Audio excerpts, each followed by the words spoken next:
Fox News alert, the security of our nation's electricity supply. Lawmakers are now pushing for federal rules to protect the grid. This after the report of a sniper attack on a California electrical substation. That attack raising alarming questions about our power infrastructure and its vulnerability to terrorists. Dominic DiNatale live in Los Angeles with more on this story. Dominic? Hey there, Greg. There is a debate whether this was a terror attack or whether it was vandalism. It took place in April. We can show you surveillance footage of what precisely happened. This was a substation in San Jose, Northern California. Apparently a group, possibly 2, maybe 3 gunmen walked up to the substation, fired off between 100 and 150 rounds. You can roughly make out the figure in the bottom left-hand corner moving towards the perimeter. Those sparks you see are shots of cables either exploding or part of the substation infrastructure, the hardware exploding as a result of that gunfire.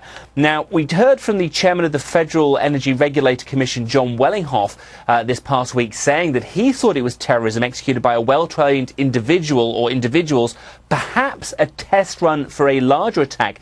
That has got 4 Democratic senators extremely concerned about whether the energy network across the United States is actually wholly vulnerable. The FBI denying that it wasn't terrorism, but taking it very, very seriously. And, well, in Washington, this is what they're saying about this attack and the potential for others. Listen. A few months ago in Arkansas, there were multiple attacks on power lines and grid infrastructure that led to millions of dollars in damage and brief power outages. Independent engineers also recently discovered a new cyber vulnerability in the software used by many electric grid control systems.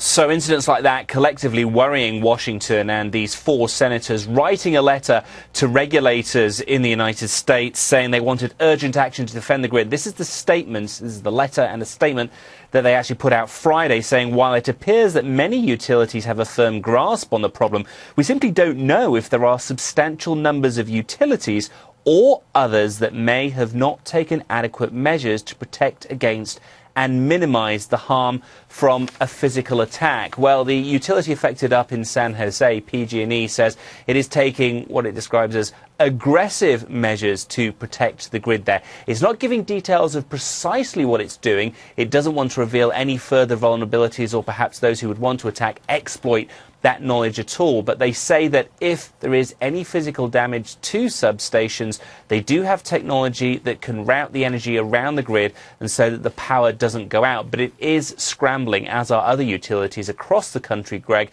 to deal with regulators and also deal with government agencies like the FBI to ensure attacks like this don't happen. But we've always known it's going to be a threat at some point that the power grid will be targeted by terrorists. It seems that there is a sense of urgency behind this now. Back to you. We are so dependent on the grid. If anything were to happen, it could shut down commerce and a whole lot more. All right, Dominic DiNatale, thanks very much.